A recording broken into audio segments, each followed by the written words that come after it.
Enregistrement. Voilà, vous devriez avoir un message qui vous l'indique. À partir de maintenant, Catherine, Nathalie, la soirée, la parole est à vous. Eh bien, merci beaucoup, Marc. Donc, bonsoir à tous. Alors, ce soir, nous allons vous présenter notre outil, cet outil que nous avons créé, Catherine et moi, qui s'appelle l'étoile évolutive. Alors, la soirée va se passer en trois parties, c'est-à-dire que dans un premier temps, je vais vous présenter ce qu'est une étoile évolutive. Ensuite, Catherine va vous présenter l'étoile évolutive de Jacqueline Bouvier-Kennedy Onassis en lien avec son thème astrologique.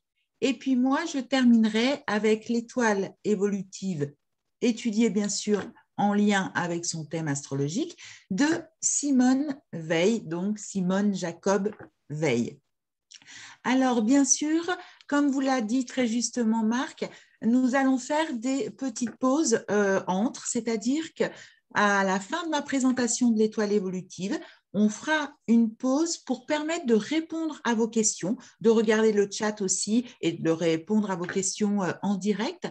Comme ça permettra de dissiper les doutes ou les mauvaise compréhension qu'il aurait pu y avoir parce que évidemment je me serais mal exprimée ou mal fait comprendre et comme ça vous pourrez justement pleinement participer aux présentations des deux personnages. Alors, l'étoile évolutive, eh bien, c'est une méthode qui va prendre en compte l'identité d'un individu et sa date de naissance. Donc, pour ce faire, on va utiliser les 22 arcanes, les 22 arcanes majeurs du tarot de Marseille. Donc, vous les voyez qui s'affichent à l'écran. Pour ceux ou celles qui connaissent déjà le tarot de Marseille, vous allez vous rendre compte qu'il ressemble, celui qui est à l'écran, beaucoup à celui que vous connaissez, mais en même temps, il y a des petites différences qui sont notables, puisque avec Catherine, nous avons créé notre propre jeu.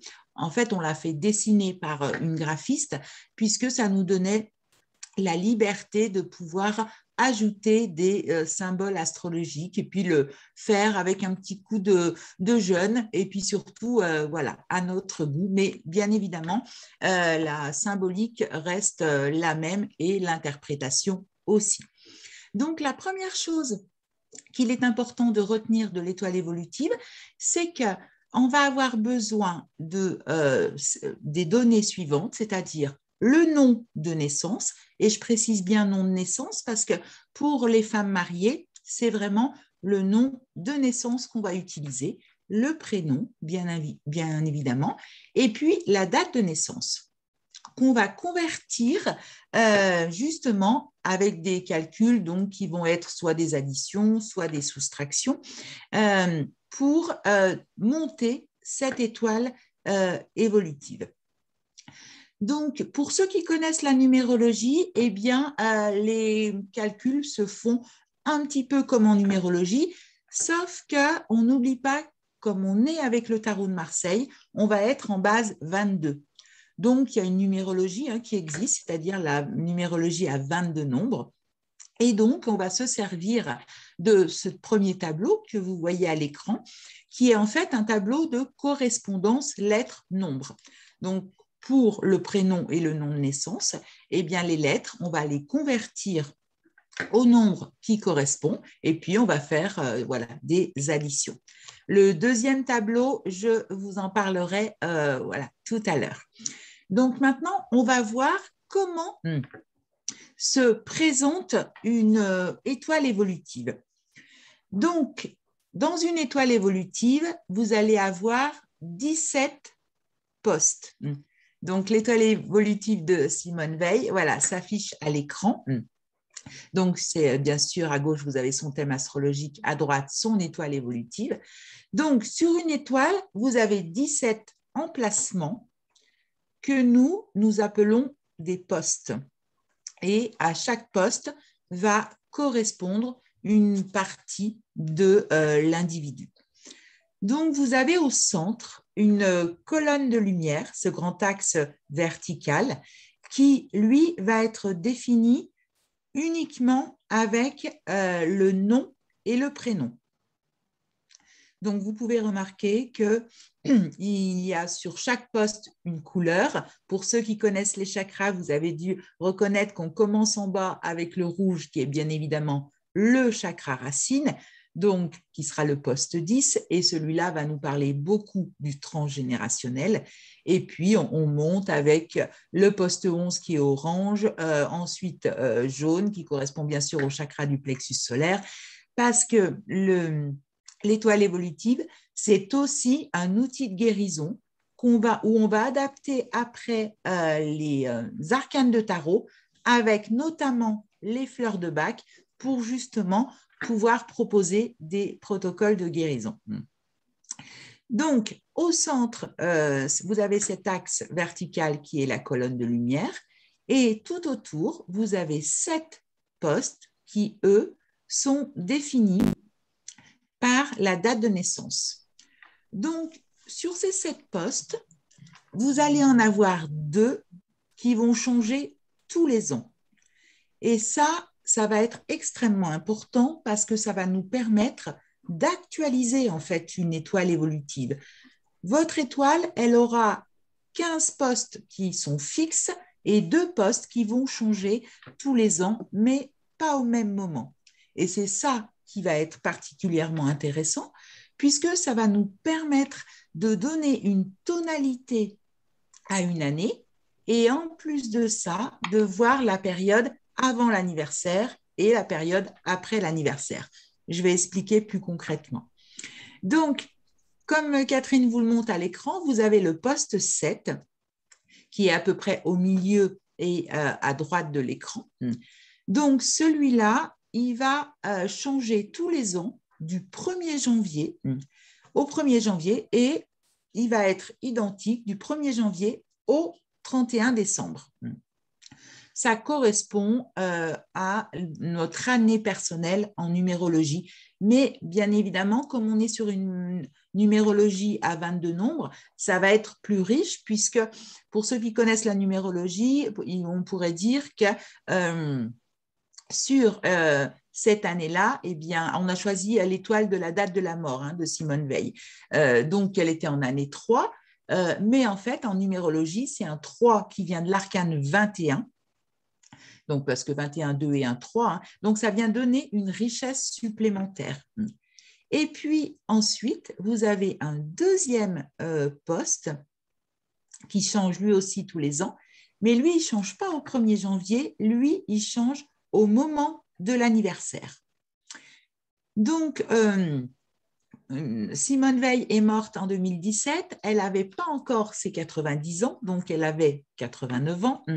Donc, pour ce faire, on va se référer à ce deuxième tableau qui est le tableau des âges.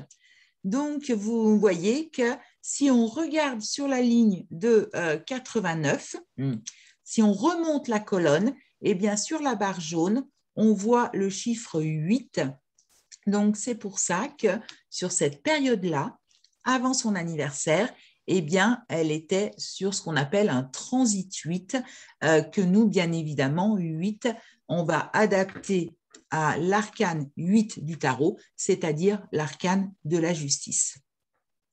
Donc, quand on regarde un petit peu une étoile évolutive sur le parcours d'une vie, eh bien, évidemment, ces postes 7 et 8 sont extrêmement importants puisque ça peut nous permettre déjà de donner des tendances, bien évidemment par rapport aux années futures, mais aussi des compréhensions sur des années qui ont été particulièrement importantes et où on voudrait comprendre le sens. Alors, bien sûr, ce soir, je ne vais pas pouvoir vous parler des 17 postes parce que déjà, ça serait trop long et peut-être rébarbatif. Mais ce que je vais faire, c'est que je vais vous en présenter 2 qui sont extrêmement importants. C'est le poste 1 et le poste 2, justement. Donc, le poste 1, donc, comme vous le montre Catherine, il est en bas et à gauche. Lui, c'est le poste de nos talents. Alors, pour le calculer, je vous donne le mode de calcul, comme ça chacun peut calculer le sien, peut calculer l'arcane qui correspond à ses talents. Donc, on additionne notre jour et notre mois de naissance. Alors, je donne quand même une précision parce que quand on est en base 22, pour les personnes qui sont nées un 23, on ne prend pas 23, on réduit. On fait 23, c'est-à-dire que ça va nous donner 5, puisque de ce 23, on fait 2 plus 3 égale 5. Et vous additionnez après votre mois de naissance. Donc, pour Simone Veil, qui est née un 13 juillet, 13 plus 7 égale 20. Donc, dans son poste 1, le poste de ses talents, elle aura l'arcane du jugement, qui en fait est le porte-parole. Donc, le plus grand talent de Simone Veil, c'est effectivement d'être un porte-parole, de défendre des causes. L'arcane 20, vous voyez que c'est déjà un arcane qui est assez élevé en fait en chiffres, parce que bien sûr, le tarot, c'est avant tout un cheminement d'arcane en arcane. Et donc, c'est pas seulement une femme qui va s'exprimer, mais elle va être le porte-parole de certaines causes et notamment la cause des femmes, où on retrouve d'ailleurs dans son étoile évolutive eh bien, l'étoile au poste 4, donc qui nous indique qu'effectivement, ce qui va être important pour elle, c'est de défendre différentes causes, bien sûr, mais notamment celle des femmes. Alors, maintenant, on va parler d'un autre poste qui est le poste 2. Alors, celui-là, c'est notre trésor caché à révéler. Il se calcule par une différence et tous les postes qui se calculent par une différence, eh bien, indiquent une notion de problématique ou de difficulté en départ de vie. C'est un petit peu comme un défi à régler.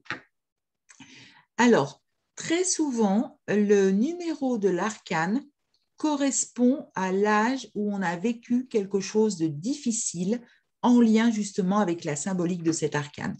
Donc, au poste 2, eh bien, Simone Veil a un pendu. Alors, le pendu, c'est quand même un arcane qui a une importance vraiment capitale dans le tarot, surtout quand on fait des études transgénérationnelles, puisque c'est l'arcane transgénérationnel par excellence, par le fait que vous voyez sur l'image, eh bien, il est entouré de 2 arbres qui représentent les 2 lignées, la lignée paternelle et la lignée maternelle, sans parler bien évidemment de cette corde auquel il est attaché, cette corde qui symbolise bien sûr le cordon ombilical, qui est le lieu où passent les mémoires transgénérationnelles. Donc, dans son poste 2, eh bien, Simone Veil a le pendu, donc ce qui indique qu'effectivement, sur elle repose une charge transgénérationnelle à venir nettoyer, épurer, particulièrement importante. Maintenant, si on parle de l'âge de ces 12 ans, puisque, comme je vous ai dit, on ramène toujours l'âge du consultant au numéro de l'arcane, donc pendu arcane 12, ça nous amène aux 12 ans de Simone Veil. Eh bien, elle est née en 1927. À 12 ans, on était en 1939, qui est le début de la Seconde Guerre mondiale. Et on sait, enfin en tous les cas, je vous en parlerai quand on regardera son étoile et son thème, puisque beaucoup d'entre vous savent qu'elle a été déportée à Auschwitz. Donc, bien évidemment, ce début de la Seconde Guerre mondiale où elle a perdu son père, sa mère, son frère, a été une période particulièrement difficile pour elle.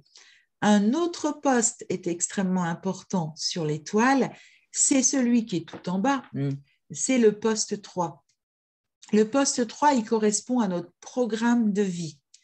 Donc, pour quelqu'un qui a été quand même ministre et qui s'est beaucoup intéressé, bien évidemment, aux lois, eh bien, on retrouve l'arcane de la justice au poste 3. Alors, bien sûr que les applications de l'étoile évolutive, c'est un petit peu comme en astrologie, eh bien, elles sont multiples. Donc déjà, elles nous permettent de prendre connaissance de notre plan d'incarnation. On peut faire aussi de la thérapie avec l'étoile évolutive, notamment en soins énergétiques quand on travaille sur la colonne de lumière avec les chakras, ou alors quand on fait des protocoles fleurs de bac, puisque chaque arcane de tarot est en lien avec les 38 fleurs du docteur Bach. Et puis, comme nous, en astrologie, nous avons la révolution solaire, eh bien, on peut faire aussi une étoile de manière annuelle. Et puis, nous pouvons faire aussi, bien sûr, les comparaisons d'étoiles et même des fusions d'étoiles. Donc, voilà, tout ça pour vous dire que les applications sont diverses, variées et multiples. Alors, j'espère que je n'ai rien oublié dans ma présentation. Mais maintenant, on peut prendre un temps justement pour pouvoir répondre à vos questions déjà sur la compréhension du fonctionnement de l'étoile.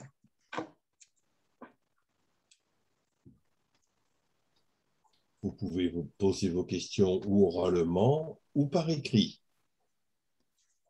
Alors, quand même, ensuite, on va vous exposer ces deux cas, c'est-à-dire Simone Veil et je ne me souviens plus de son nom, Jacqueline Kennedy. Donc là, ça va encore évidemment vous expliquer les choses. Excuse-moi, j'ai juste une petite question. Je m'appelle Nathalie, j'allume le vidéo. Vous avez expliqué comment on peut calculer le poste numéro 1, mais j'ai peut-être raté le poste numéro 2 et 3. Ça, je suis pratiquement sûre que je n'ai pas compris comment on calcule. Est-ce qu'il y a la possibilité de revenir ou je ne sais pas quoi, de dire ou Bien sûr. c'est vraiment le programme ou le logiciel et c'est lui qui calcule? Non, mais non. Si, c'est lui qui calcule. Bien sûr. Mais on peut vous le dire quand même. Parce que mais le bien programme, sûr. il fait Et ce qu'on dans lui tous a les demandé. cas, c'est pas parce que vous n'avez pas compris, Natalia, mais c'est que volontairement, je ne l'avais pas dit, simplement pour pas vous surcharger. Mais en espérant que quelqu'un me pose la question, donc merci Natalia de la poser, et bien sûr, je vais vous donner le calcul du poste 2. Donc, vous prenez votre année de naissance, où vous additionnez les chiffres. Par exemple, je prends l'exemple de Simone Veil. Elle est née en 1927, donc on fait 1 plus 9 plus 2 plus 7. Donc, ça va nous donner 19. On n'oublie jamais qu'on est en base 22. Donc, il faut toujours que notre chiffre il soit égal ou inférieur à 22. Donc, une fois que vous avez réduit votre année de naissance, eh bien, vous faites une soustraction avec le mois de naissance. Donc, si je prends l'exemple toujours de Simone Veil, ça nous fait 19 son année de naissance, moins 7 son mois de naissance, qui nous donne bien 12, le pendu du poste 2. Et chez moi, ça fait 0. Alors super, puisque ça veut, quand la différence fait 0, ça veut dire que ça fait 22. Puisque quand on connaît le tarot de Marseille, le mat, il n'a pas de numéro, donc il est soit le 0, soit le 22. Donc, pour vous, c'est le mat. Merci. Alors, juste la petite parenthèse, puisque c'est toujours relié à un âge, pour le mat, ça va nous parler de vos 22 mois, donc juste avant vos 2 ans, d'un élément important qui s'est retraduit à 22 ans. Il y a la même question aussi sur le poste 3. D'accord. Alors, le poste 3, c'est l'addition du poste 1 plus le poste 2 plus le poste 5. Alors, du coup, je suis obligée de vous donner le poste 5. Le poste 5, c'est l'addition de votre total de votre date de naissance.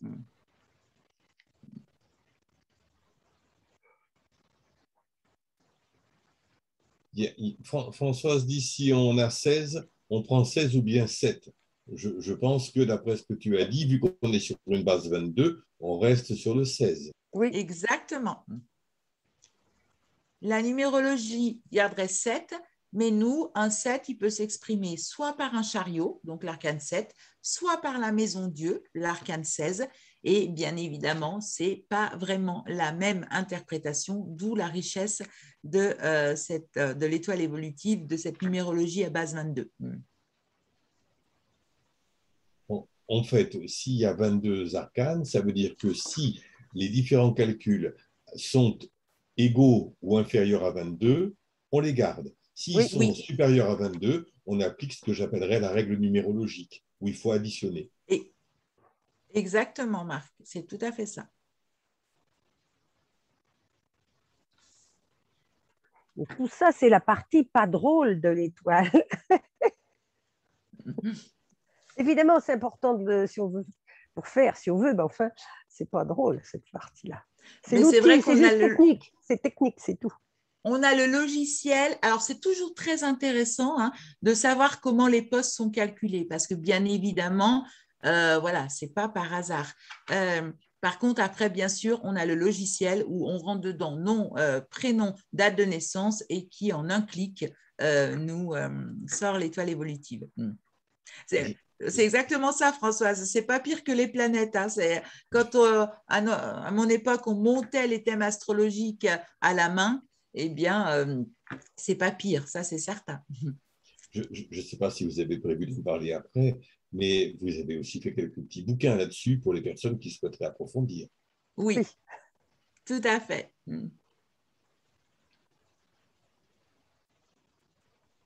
Puisqu'avec Catherine, nous avons écrit 5 ouvrages sur l'étoile évolutive. Vous voyez là.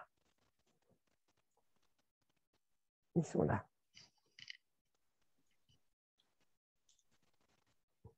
Vous voyez, on les regarde sur la photo, on n'en revient pas. Comme nos bébés, on ne les quitte pas des yeux, on les couve. On a commencé, on ne s'est plus arrêté. Alors, sur notre site, vous avez la table des matières de chacun des ouvrages. Mais comme ça, on voit de quoi ça parle. Le premier, c'est beaucoup d'explications, justement, comme on fait ce soir. D'où ça vient, comment ça se fait, etc. Il y a beaucoup. Et les protocoles de soins en plus, quand même, avec les fleurs de bac. Mais c'est beaucoup pour ceux qui aiment bien la technique, c'est détaillé dans le premier. Le deuxième est extrêmement intéressant par le fait qu'il va décliner les 22 arcanes dans les 17 postes. Donc, pour commencer à interpréter une étoile évolutive, eh bien, ce deuxième tome, le tome rouge, est extrêmement intéressant parce que du coup, il commence, comment dire, à nous donner des pistes d'interprétation. Et puis, le troisième, le caramel, il va parler de toutes les applications de l'étoile évolutive. Donc, c'est-à-dire quand on fait une révolution stellaire, qui est la révolution solaire de l'astrologie, les fusions d'étoiles, les liens avec la santé, voilà, tout un tas de thèmes et des applications de l'étoile évolutive. Et le vert, c'est l'ouvrage qui est vraiment consacré au karmique et au transgénérationnel. Parce que dans votre étoile, vous avez ces 17 postes, mais vous avez aussi beaucoup d'arcanes secrets, c'est-à-dire qu'on ne voit pas au premier abord, mais qui existent quand même. Et ça, c'est très précieux pour le karmique et le transgénérationnel. Moi, je voulais savoir ce qu'il y avait dans le vert et dans le rose aussi. Alors, le vert, c'est le karmique et le transgénérationnel. Et le rose, je ne sais plus ce que c'est. C'est les prédispositions. Ah oui. Les prédispositions. Donc là, on a fait des familles d'arcanes et des familles de personnages, c'est-à-dire on a fait les inventeurs, on a fait les artistes, les politiques, les pionniers. Et les invincibles. Les invincibles, bien sûr, les audacieuses. Et en fait, selon les arcanes qu'on a dans notre étoile, eh bien, voilà, on appartient à une de ces familles. Parce qu'en fait, tous, d'ailleurs, tous, ils sont, enfin, moi le premier, mais ils ont beaucoup de biographies tous. Enfin, beaucoup d'exemples de personnages célèbres. Un peu comme on fait Raconte-moi. Bon, alors là, on a beaucoup d'exemples de personnages ou de familles selon les. Par exemple, le karmique et le transgénérationnel, évidemment, il y a des familles. François se demande si vous avez mis ça au point il y a longtemps. Et mon complémentaire, je dirais, vous avez mis combien de temps pour élaborer tout ça? On va dire que c'est toute une vie, Alors, ça germait, tu sais, ça bouillait à l'intérieur, mais c'est vraiment sorti il n'y a pas tellement longtemps. Hein. j'allais justement demander s'ils connaissaient la gestation des éléphants, parce qu'en termes, comment dire, de germination, c'était vraiment ça. Ça germait depuis, enfin, moi, je rêvais depuis des années de faire un outil qui réunisse le tarot, la numérologie avec une petite pointe subtile d'astro, puisque le poste 8, en fait, correspond au transit astrologique. Moi, je m'appelle Nathalie et les 3 premières lettres de mon prénom, c'est le N comme numérologie, le A comme astrologie et le T comme tarologie. Et en fait, voilà, moi, ma lune en balance aime bien réunir et fédérer. Donc, en fait, j'en rêvais depuis toujours. Et puis, Catherine et moi, on l'a fait. Mais à vrai dire, on l'a fait, mais on l'améliore toujours. C'est Ah comme oui. l'astrologie, où vous apprenez l'anglais, enfin, on n'a jamais fini. Hein. Un cas, une personne, ah, bah oui, tiens, ça nous ouvre des ordres. Enfin, je veux dire, ça grandit, ça grandit. C'est vraiment comme l'astrologie, on n'a jamais fini d'apprendre. Une nouvelle technique, une nouvelle façon de voir, enfin, vous voyez, c'est pareil. On ne peut pas dire, bon, c'est pas au point, c'est-à-dire que ce n'est pas terminé. C'est ça que je veux dire. On trouve toujours Ça des nouvelles évolue tout le idées. temps. Oui. D'où le nom d'étoile évolutive. Exactement. Non, oui, mais évolutif, c'est peut-être plutôt pour la personne, le consultant, que ça aide à évoluer. Il y a aussi ce sens-là. Parce que quand on trouve son potentiel, on peut dire, alors ça vous aide à évoluer. L'étoile évolue, notre connaissance évolue, mais aussi le consultant, parce qu'il se découvre au fur et à mesure. Alors, je vais répondre à Astrid qui demande à quoi correspond le poste 1. Le poste 1, c'est notre talent. Et c'est extrêmement important de voir justement quel arcane nous avons en poste 1, puisque parfois, eh bien, nous avons des talents, mais que nous méconnaissons. Et donc, c'est important voilà, de pouvoir rentrer en lien avec la symbolique de l'arcane dans notre poste 1, puisque c'est quand même notre plus grand talent. Alors, moi, je pense que nous pouvons commencer notre premier personnage parce que vous allez mieux comprendre. Et puis, évidemment, après, il y aura encore des questions. Hein. Mais avec les exemples, enfin, on n'a que 2 exemples, on a 2 personnages, mais vous allez bien comprendre comme ça. Alors, ça ne va pas du tout être comme on fait d'habitude. Alors, moi, je voudrais juste répondre à Françoise. Je voudrais juste répondre parce que j'ai vu sur le chat la question de Françoise si on a des bons résultats en thérapie. Moi, je l'utilise beaucoup en parallèle avec l'astro transgénérationnel, puisque moi, en thérapie, le transgénérationnel et le karmique m'intéressent beaucoup.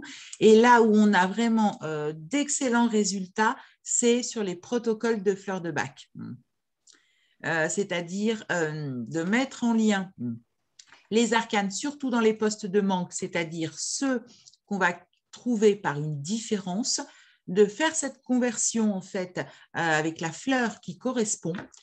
Parce que souvent, une conseillère fleur de bac, on donne la fleur de manière mentale, alors que là, on a voilà, une correspondance et là, les résultats sont absolument magnifiques.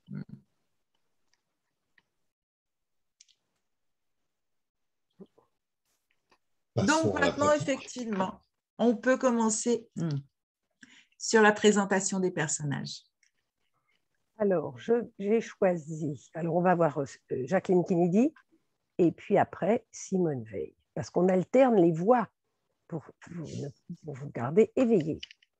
Alors, vous avez remarqué cette bande verte là-haut. Alors, évidemment, il y a le nom, le prénom et le nom. Bon, V7, ça veut dire que c'est la 7e version, parce qu'on avait continué à l'améliorer. sa date de naissance, et ici, c'est la date de référence voulue. Par exemple, Simone Veil, c'était la date de sa mort. Si vous mettez rien du tout quand vous remplissez le logiciel, eh bien, ce sera la date du jour où c'est fait. Et là, j'ai mis, bon, évidemment, je ne vais pas vous expliquer toute la biographie de Jacqueline Kennedy parce que je pense que vous la connaissez. Mais au fur et à mesure qu'on va aller dans son étoile et en parallèle avec le thème astrologique, parce que le thème astrologique, ça nous donne une base commune à toutes. Vous voyez, à nous toutes, là, on a ça en commun, alors on l'utilise et puis on voit qu'il y a vraiment des points communs. Donc, ça aide à la compréhension et puis ça légitime à la fois le thème et l'étoile. Et donc ici, donc vous savez très bien, c'est une jeune américaine qui a épousé le futur président des États-Unis, qui fut assassiné à Dallas le 22 novembre 1963. Donc j'ai choisi cette date parce qu'elle l'a dit elle-même, et puis c'est un peu évident que sa vie a complètement basculé ce jour-là. C'était un drame épouvantable, à la fois pour l'Amérique, mais vraiment elle, personnellement, de se retrouver, elle aurait aussi bien pu être touchée. Hein. Donc j'ai mis cette date de référence. Et Nathalie vous a expliqué que cette date de référence, ça va nous servir ça fait comme un transit. Et les deux postes qui vont marquer cette année-là, qui vont changer d'année en année, ce sont ces deux-là. Ah oui, alors je voulais vous dire quelque chose avant. On se dit, c'est comme un thème astral. Mais par où je la commence, l'étoile? Par où je la commence? Évidemment, il y a une façon un petit peu logique de commencer par le poste qui dirait pourquoi je suis venu. Ce serait peut-être logique. Ou ce serait logique de faire poste 1, poste 2, poste 3. Pourquoi pas? Mais c'est comme un thème astral. Il y en a qui vont commencer par le soleil, d'autres qui vont commencer par la dominante, ou s'il y a un stellium. À vrai dire, on fait ce qu'on veut. Et c'est vraiment à votre intuition et vous ne ferez pas à chaque fois la même chose. C'est comme on le sent. Et bien là, cette fois-ci, je le sentais pour Jacqueline Kennedy, de vous expliquer, puisque j'ai pris cette date de référence de l'attentat de Dallas, de commencer par ces deux postes qui changent tous les ans, puisque c'est cette date de novembre 63 qui indique, qui va du coup obligatoirement afficher ces deux arcanes. Alors, on a au poste 7, je vais vous mettre le grand écran pour que vous voyez mieux. Vous voyez mieux les arcanes. Voilà. Voilà. C'est mieux là, je crois. Hein. Au poste 7, vous avez une lune. La lune au poste 7, ça veut dire qu'elle est en année 18. 18, c'est la famille des 9. C'est comme en numérologie être en année 9. C'est-à-dire, ça veut dire c'est une année de fin, une année de deuil, de petite mort, de renoncement, de perte. Bien entendu, on a tous déjà été en année 18. Ce n'est pas pour ça qu'on a eu le mari assassiné. Mais ça veut dire quand même qu'on va renoncer à quelque chose cette année-là, à notre petite échelle ou à une plus grande échelle, elle, c'était planétaire. Donc, ça veut dire que c'est une année où on va perdre quelque chose, volontairement ou pas. On va devoir faire des renoncements. Voilà ce que nous indique d'emblée pour son année cette lune.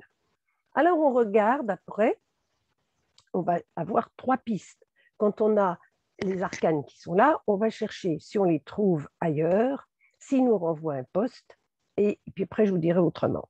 Alors, on regarde, est-ce que cette lune qu'elle a ici, je la trouve ailleurs dans l'étoile? Eh bien oui, ça va, du coup, celle-ci, elle va faire comme un ding-ding, elle va faire résonner les deux autres. Ici, on en a 2 autres. Ça veut dire que j'ai 3 lunes cette année-là. Ben ça, c'est très précieux, 3. 3, c'est un chiffre sacré, ça veut dire une pyramide de lunes. Je vais mettre en valeur toutes les énergies de la lune. Que veut dire la lune en tarot? Bon, je vous l'ai expliqué, hein, c'est une perte, mais c'est aussi, c'est comme la lune astrologique, hein, la lune des tarots, beaucoup d'émotions, c'est aussi l'image de la mer. Alors, où est-ce qu'elle a cette lune? À la fondement, qu'est-ce que ça veut dire, la lune?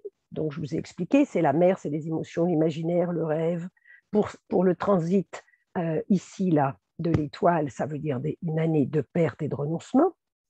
Mais comme en astrologie, selon son emplacement, évidemment, l'arcane prend un sens différent.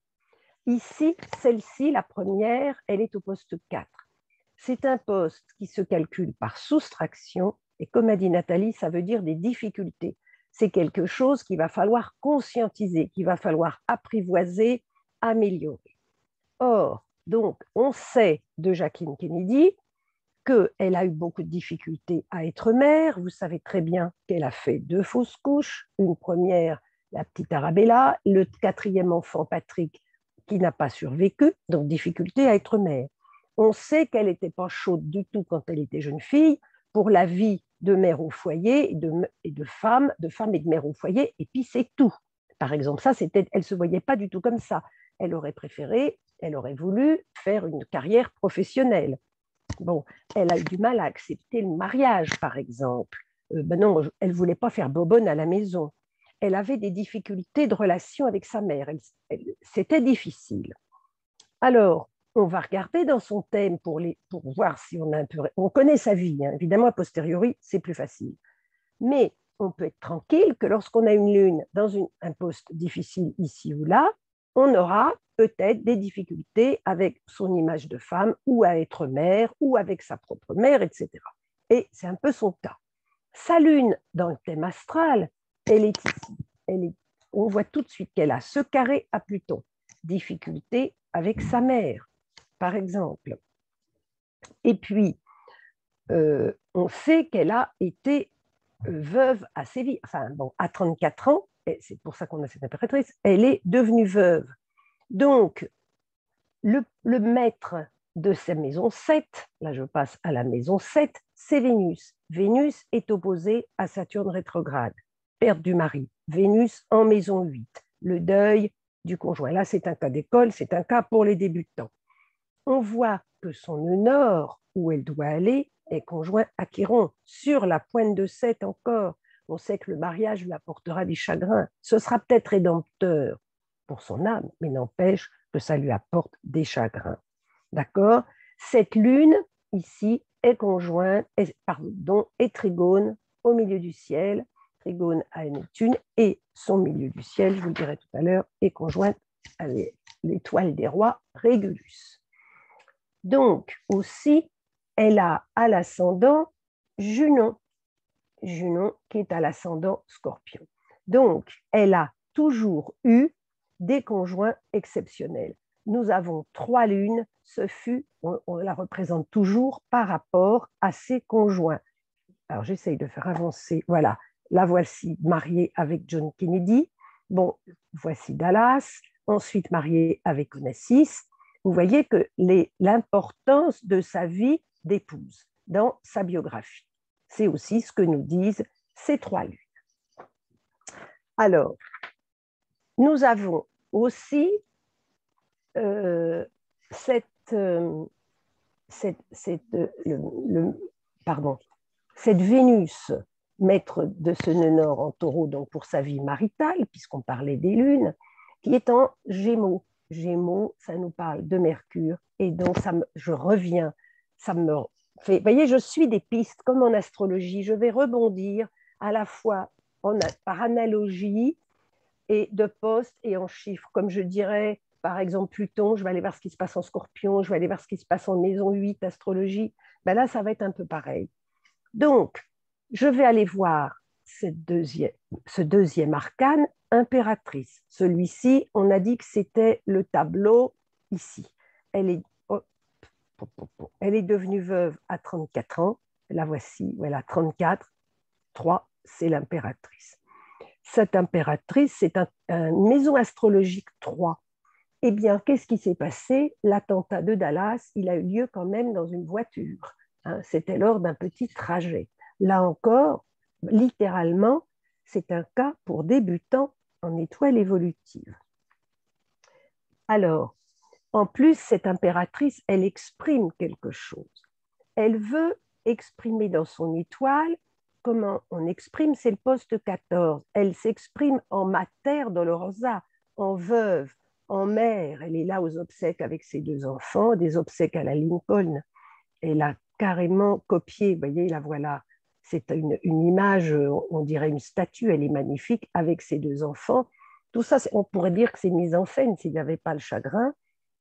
Hein, elle a voulu exprimer ça. Elle a voulu exprimer ce deuil, cette lune. Et puis, donc, cette impératrice, arcane 3, qu'est-ce que j'exprime? On va chercher, c'est là qu'on va rebondir de façon analogique, c'est-à-dire, arcane 3, qu'est-ce qui se passe au poste 3? Hein? Qu'est-ce qui se passe au poste 3?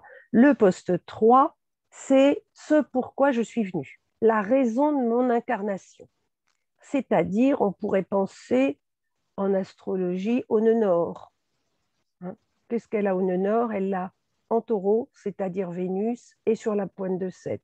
Eh bien, l'amoureux, c'est l'arcane, évidemment, des liens affectifs, des choix qu'il faudra faire, et aussi l'amoureux, évidemment, c'est comme le conjoint, hein, sa vie amoureuse, sa vie amicale, etc. Elle va venir pour faire des choix et créer des liens. Eh bien, ça ne nous étonne pas tellement, puisqu'elle a ce nœud nord conjoint à Chiron. Alors, en plus, cette impératrice, elle nous fait penser maison 3. On va aller voir ce qui se passe en astrologie. En maison 3, eh bien, le maître de la maison 3, c'est Saturne rétrograde, encore opposé à Vénus. Vous voyez, on se retrouve, on retombe sur nos pattes quelque part, et elle a évidemment cette lune noire, mais j'en reparlerai tout à l'heure. On peut, puisque je suis partie sur ces deux arcanes de l'année d'Alas, les additionner. Et si on les additionne, on appelle ça un arcane clé. Eh bien, on trouve 21. 21, c'est encore la famille des 3, c'est le monde. Eh bien, les obsèques du président Kennedy, ça a été une tragédie, on peut dire mondialement suivie. Hein, c'est un monde famille des 3. Alors, ensuite, je vais reprendre mon petit parcours, à la fois d'arcane en arcane, qui nous mène à des postes. J'ai choisi de faire comme ça. Donc, je reviens à cet amoureux, puisque l'impératrice, et puis aussi l'arcane clé 21, donc c'était 3, les deux faisaient 3, je vais voir au poste 3, j'ai cet amoureux. Amoureux, les liens affectifs qui sont très importants, puisque maître, on a Vénus, maître du nœud nord. Vous voyez, ça va ensemble. L'arcane 6, vous me voyez venir, je vais aller voir ce qui se passe au poste 6. Ce poste 6, c'est le poste de l'énergie dont on ne va jamais manquer, qui vous fera jamais défaut, qu'on a en surplus. On en a à pléthore. On l'appelle l'abondance. Eh bien, qu'est-ce qu'elle a? À ce poste 6, elle a une roue de fortune. Ça veut dire qu'elle va toujours avoir cette magnifique capacité à rebondir. J'ai envie, elle l'a 2 fois. Toujours on cherche, est-ce qu'on l'a ailleurs? Est-ce que par hasard on l'a ailleurs? Eh bien oui, elle l'a ailleurs, elle l'a aussi ici. Le poste 13, ce à quoi j'aspire. Eh bien, elle a cette capacité, elle a envie de renouveau et ce à quoi j'aspire, c'est que la roue tourne. J'ai oublié de vous dire tout à l'heure, souvent on commence par regarder, on appelle ça le pilier, les 3 piliers, c'est-à-dire ce que représente la date de naissance. Alors, 28, c'est pour ça que maintenant j'y pense, 28, roue de fortune, 8 et 2, 10, 7, c'est un chariot, et ici nous avons 12 et 9, 21, un monde. Ça veut dire roue de fortune, chariot et monde. Alors moi j'aime bien faire une petite phrase qui cerne, mais qui n'enferme pas. Elle aurait pu dire, face au monde entier, j'ai rebondi et poursuivi ma route avec son chariot. Et pour tout dire, c'est pas faux. Et je vais illustrer donc cette roue de fortune à la fois au poste 13 parce qu'elle voulait que les choses avancent et sa capacité à rebondir avec mes photos. C'est-à-dire que vous savez qu'elle avait un père alcoolique, pas du tout sérieux, qui a fait faillite et qui était coureur de jupons. Donc sa mère a divorcé et elle s'est remariée avec un homme extrêmement riche. Sa mère avait vraiment peur de manquer. Elle pensait que le plus important, c'était de faire un très beau mariage et d'avoir beaucoup d'argent. Voici la maison qui a accueilli Jacqueline Kennedy avec sa sœur et donc sa mère. C'était une famille recomposée. Le père, M. Ochinklos, très riche, il avait déjà 3 enfants. La mère de Jacqueline avait Jacqueline et sa sœur Lee, Caroline Lee, et ils ont encore eu ensemble 2 enfants. Et donc, il a fallu, elle n'avait pas envie, on ne peut pas dire qu'elle était malheureuse dans cette très belle maison, et le beau-père a été extrêmement correct. Mais elle n'avait pas envie de rester dans ce milieu riche, très conservateur, où la seule fin était de faire un très beau mariage. Elle avait envie que sa vie avance, que sa vie tourne. Eh bien ça, c'est sa route fortune en maison 13. Elle avait envie d'échapper à ça. Vous voyez, d'ailleurs, c'est ce qu'elle a fait, hein, puisqu'elle a fait une année à l'université et elle a passé 1 an en France. C'est une prise de risque si on veut d'abandonner l'Amérique pendant 1 an, surtout qu'ils s'imaginent qu'on n'a pas le téléphone et qu'on vit dans les arbres. Donc, qu'est-ce que je vais trouver à Paris, comment ça va se passer, etc. Eh bien, elle a voulu rebondir et à la mort de Kennedy, eh bien, elle a rebondi sur le yacht de Onassis et n'a pas si mal fini d'un point de vue fortune avec Onassis. Alors, dans le thème astral, est-ce qu'on voit encore ça aussi, sa capacité à rebondir? Alors, cette roue de fortune, souvent, d'ailleurs, il y a le Uranus dessus, mais c'est vraiment Uranus. Or, elle a Uranus, justement, qui est trigone à sa part de fortune et aussi trigone au soleil en Lion. Alors, ce soleil en Lion, eh bien, évidemment, il est merveilleux, il est en joie en maison 9, c'est le glamour, le luxe, tout ce qu'on peut imaginer de plus brillant et de plus beau. Et alors, ça tempère, parce que c'est vraiment fixe, hein, l'ascendant est fixe en Scorpion, fixe ici, mais ça lui donne beaucoup de souplesse, cet Uranus, et quand même l'envie d'aller voir ailleurs. Sans cet Uranus, elle aurait peut-être fait le beau mariage. Enfin, elle a fait le beau mariage que sa mère attendait. Mais enfin, c'est elle qui l'a choisi. Alors, la roue de fortune, je continue à rebondir. Vous me suivez? Ça va? Vous voyez, je vais de poste en poste pour voir avec sa biographie. Sa roue de fortune, je continue comme tout à l'heure. Elle en a 2. 10, c'est le numéro 10. Qu'est-ce qui se passe au poste 10? Elle a une force. Ah, c'est intéressant. Une force, or il se trouve qu'elle en a 4. Elle a 4 forces. Ça nous attire l'œil d'emblée. J'aurais pu commencer l'étude par ces 4 forces parce qu'elles sont 4 là. Hein, ça fait beaucoup. Eh bien, ces 4 forces, alors ces 2 postes-là, c'est transgénérationnel, ces 2-là.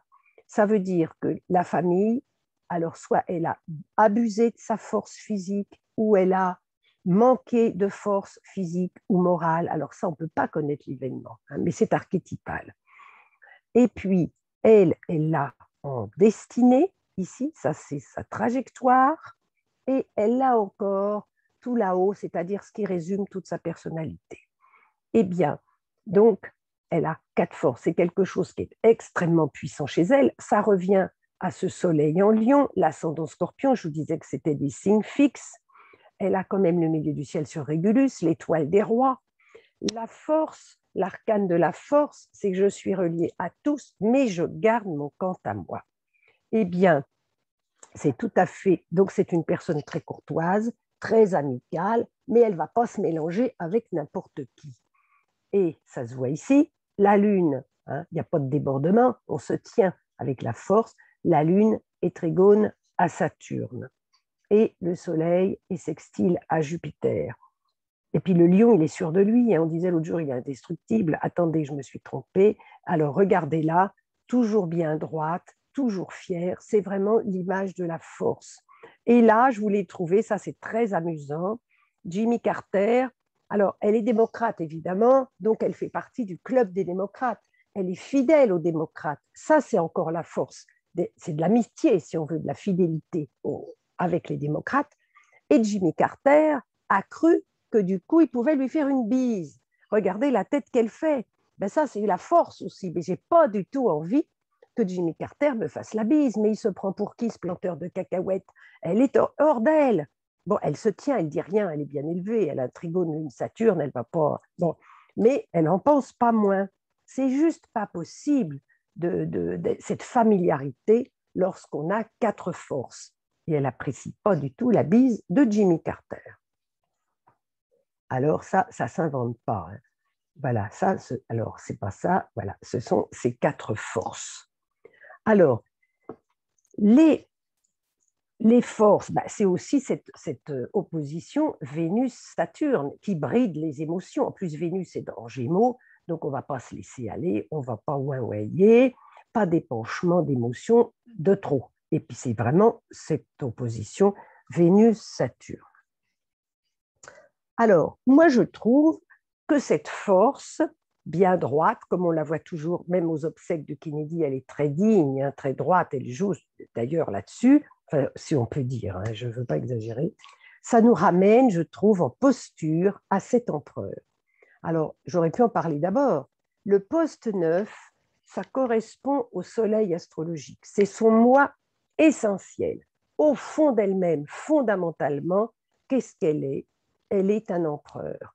Bon, on peut dire que c'était l'aristocratie américaine et qu'elle a été, bon, ils n'ont plus d'aristocratie, ils n'ont pas d'aristocratie, vous le savez bien, mais on peut dire qu'elle a été l'équivalent, c'est la famille royale des États-Unis, les Kennedy. Or, elle a un empereur. Eh bien, ça nous fait penser évidemment à ce soleil en lion, bien entendu. Elle est une personne extrêmement organisée, qui connaît les limites, qui sait compter. Hein, vous le savez très bien, le sens du concret, l'empereur, c'est pas, vous voyez, elle a cette lune qui rêve, mais l'empereur, alors, ces deux-là, bon, ça c'est une parenthèse, c'est un peu plus compliqué, on va chercher aussi, en plus de savoir où sont les planètes, où sont les autres arcanes, pardon, s'il y en a d'autres, et chercher à voir sur quel poste ils rebondissent, on va aussi, c'est la troisième chose à considérer très importante, il n'y en a que 3, si on veut, avec quel autre arcane mon arcane fait 22 en addition. C'est très enrichissant. Eh bien, ces deux-là, ils font toujours 22. Quels que soient les arcanes, c'est toujours 22. Donc l'empereur, automatiquement, on a une lune ici, automatiquement un empereur. Ça contrebalance le sens des réalités du concret, contrebalance évidemment l'imaginaire et le rêve de la lune. Donc elle, c'est une personne qui sait compter. Vous savez bien que les contrats de mariage avec Kennedy et avec Onassis ont été établis en sa faveur. Les avocats s'en sont bien occupés. Quand il y a eu aussi les successions et les héritages, elle a été très, très bonne. Donc, voilà ce que dit cet empereur. Elle est bien organisée, elle a des repères et elle travaille énormément. Alors, le travail, on va regarder dans le thème astral, le travail, maître de 6, c'est Mars. Elle a un Mars haut dans le ciel, en vierge. Elle connaît tous les sujets sur le bout des doigts. C'est une sérieuse. Lorsqu'elle part avec son mari, ou même toute seule, il l'envoie toute seule en ambassadrice, tellement elle a le sens des relations sociales et la courtoisie et l'éducation. Ça, c'est les 4 forces, hein, et pas une familiarité de mauvais aloi comme Jimmy Carter. Eh bien, elle fait le job de façon impeccable, perfectionniste. Hein. Elle connaît toutes ses fiches, elle a lu toutes les fiches sur le pays, qui elle va rencontrer, elle sait absolument tout. Quand elle est allée en Inde et au Pakistan, ce sont des ennemis depuis toujours, elle a réussi à ne vexer aucun des deux. Elle avait tellement de bonnes manières et de courtoisie et de gentillesse et de savoir-faire qu'elle a fait un voyage diplomatique extraordinaire. D'ailleurs, quand Kennedy est mort, Johnson voulait la nommer ambassadrice en France. Ambassadeur en France, elle n'a pas voulu, mais elle avait toutes les qualités. Donc, cet empereur, c'est en plus de ce soleil en lion, c'est aussi Mars en vierge, qui connaît ses repères, qui connaît ses dossiers sur le bout des doigts. Et donc, voilà, et aussi encore, évidemment, cette Vénus opposée à Saturne. Alors, cette opposition à Saturne, ça nous montre en maison 2, Soleil rétrograde en maison 2, la peur de manquer. Pourquoi elle... Bon, sa mère était comme ça, quand même, et puis elle fait des mariages extrêmement juteux à chaque fois. Ben, c'est forcément la peur de manquer. L'arcane qui va nous parler de cette peur, qu'est-ce qui va m'arriver, on peut le trouver ici, à mon avis. C'est Tempérance. Tempérance, il veut nous... Ah, attendez, j'ai oublié de vous dire, pardon, j'ai oublié de vous dire que cet empereur ici me faisait penser, puisqu'on parlait du travail, hein, qu'elle était une travailleuse acharnée, très perfectionniste, il me fait penser à cette justice, je trouve, dans la raideur, dans la posture, et en plus ça va un peu ensemble, c'est-à-dire, le poste 12, c'est le travail. Hein, on va regarder là, le moi actif, si on veut. Eh bien, elle a une justice. Donc, les choses, elles sont faites de façon très droite, très équilibrée et elle est extrêmement travailleuse. Voilà, j'avais oublié de vous le dire, la justice, je trouve qu'elle nous fait penser à cet empereur et aussi très droite, très travailleuse, très perfectionniste. Ça va aussi parfaitement bien avec ce Mars en Vierge. Donc, cette peur de manquer ici, qui on va dire, date un peu cette Vénus, eh bien, je trouve qu'on le trouve ici. Tempérance, elle a 2 amphores. Je vais vous montrer de près. Où est-ce qu'elle est? Là. Elle a 2 amphores. Et puis, oh là là, il ne faudrait pas, vous voyez, l'eau va de l'une à l'autre, il ne faudrait pas que j'en perde une goutte. Ça veut dire qu'il faut que je fasse bien attention, donc que j'utilise la modération. Et alors, où elle est? Là, voilà. Et cette modération, on a dit que c'était un poste de manque ici. J'ai peur de perdre mes trésors qui vont d'une jarre à l'autre. En même temps, la modération ne m'est pas familière. Je pense que lorsqu'on a un ascendant Scorpion, on a une personnalité extrêmement forte. Or, elle a une excellente éducation. Elle ne devait pas en penser moins. Elle a la dent très dure quand il s'agit de critiquer quelqu'un et de se moquer, mais évidemment pas à la télévision. Hein. En famille, elle est connue pour ça. Elle a un sens de l'humour carnassier, on peut dire, même une vraie tueuse, mais extrêmement... bon, elle l'a apprise, la modération, la courtoisie, les bonnes manières, tout l'apanage de tempérance qui ressemble à la balance, ça a été appris. Ça venait pas tout seul. Je pense que l'ascendant Scorpion n'est pas quelqu'un d'emblée très aimable, c'est plutôt quelqu'un d'entier, surtout, et le lion aussi. Donc, elle a appris ça, et évidemment très bien. Alors, bingo, on vous a dit tout à l'heure que le poste 2, il fallait voir l'âge qu'on avait. Hein, Simone Veil, c'était le début de la guerre. Elle, 14. Eh bien, bingo, sa mère s'est remariée lorsqu'elle avait 13 ans. Je vous l'ai dit tout à l'heure. Et donc, à 14 ans, eh bien, il a fallu qu'elle s'accommode. Ça, c'est encore un mot-clé de tempérance. Il a fallu qu'elle s'accommode. Alors, vous allez dire, il ne faut pas exagérer. Mais enfin, elle habitait là, hein, avec les 3 frères et sœurs d'un précédent mariage. Ensuite, à 16 ans, il y a eu un bébé. Sa mère a eu un bébé, puis encore un autre bébé. Bon, ben, on est dans les années 14 ans, quoi. Hein, on y est. À 13 ans, sa mère se remarie. Ben, à 14 ans, il faut qu'elle fasse avec. C'est-à-dire avec les frères et sœurs et qu'on partage une salle de bain, etc. Elle n'aime pas ça, elle, la promiscuité, la familiarité. Quand on a 4 forces, on garde son quant à soi, hein, même quand on a une très belle maison comme ça. Alors, cette tempérance, ça nous indique également les addictions. Et évidemment, on le sait maintenant, ça ne se savait pas à l'époque, mais elle fumait cigarette sur cigarette sur cigarette toute la journée, tout le temps, pendant des années. Et aussi, comme John Kennedy, son mari, il prenait beaucoup de drogue. Alors lui, des cachets, évidemment, mais aussi beaucoup de drogue qui circulait à la Maison-Blanche, et elle en prenait aussi. Donc elle était vraiment, on peut dire, shootée. Alors ça se voit ici, mais on verra une autre idée tout à l'heure, mais avec cette prépondérance, cette importance de Neptune, là-haut. Évidemment, il est bien placé, la Neptune, mais enfin, c'est quand même cette tempérance au poste 2 qui montre là une faille, une difficulté, on va dire, hein, et à 14 ans.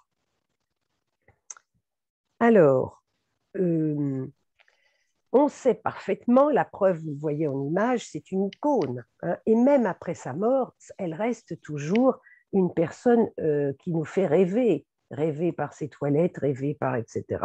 Et d'ailleurs, en 63, il sortit une chanson très, très amusante à écouter, mais je n'arrive pas à vous la faire entendre, c'est mes limites informatiques, sur un rythme de jitterbug, c'est-à-dire du rock'n'roll.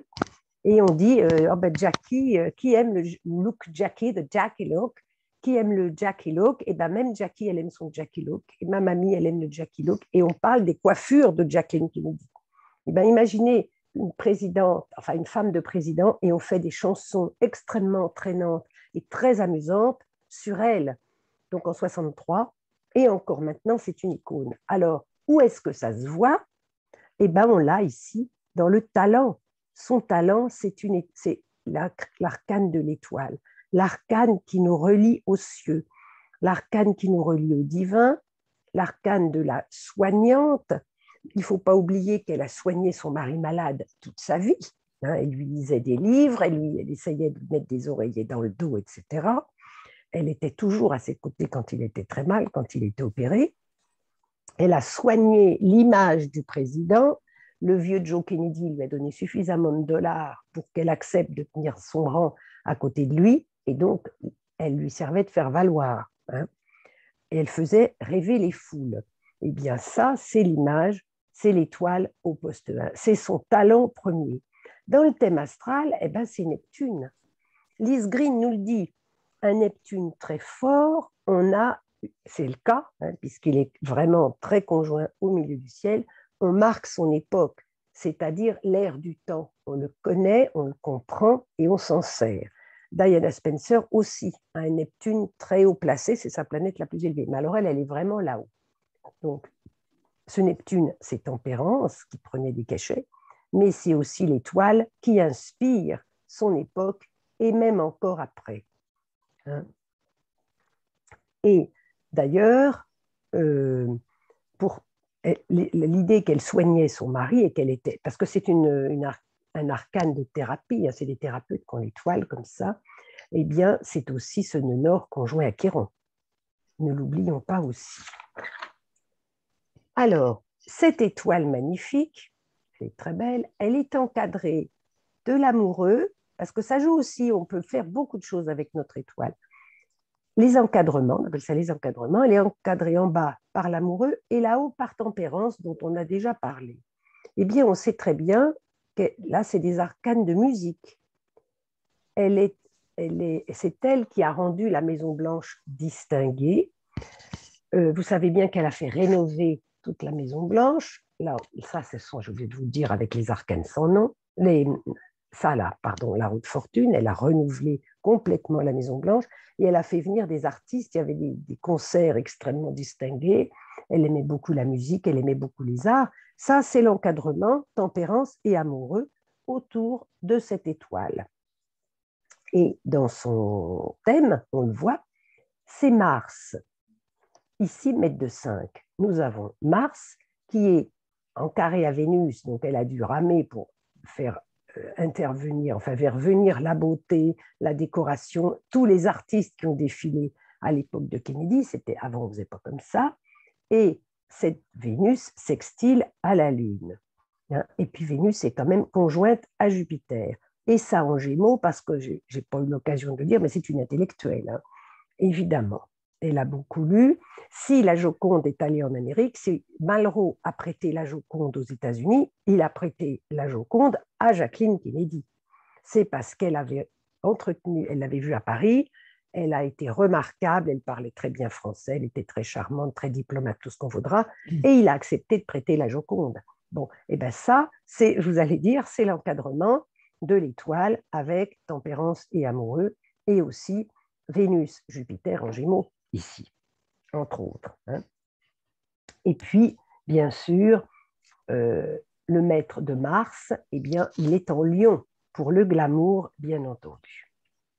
Alors, cette fameuse étoile, on peut aussi, donc vous avez vu comment on arrive à articuler l'étoile, on peut aussi additionner les arcanes. Bon, ces deux-là, je les avais additionnés, ces deux-là, bien sûr, pour faire 22, ces deux-là aussi font toujours 22, c'est une question de poste.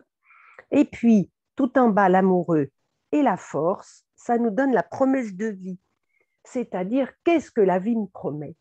Eh bien, la vie me promet encore une étoile. C'est-à-dire que, eh bien, je vais faire ça, c'est ça qui va m'arriver. Je vais c'est comme quand on la voit dans ses robes extraordinaires, eh bien, on a l'impression de toucher au divin. Eh bien, c'est la présence de Neptune ici. Tout simplement, et le milieu du ciel conjoint à l'étoile des rois, l'étoile fixe Régulus. tout s'enchaîne. Alors, un autre arcane dont je n'ai pas parlé, c'est celle-ci. C'est celui-ci. Je veux toujours mettre féminin, mais c'est masculin, un arcane.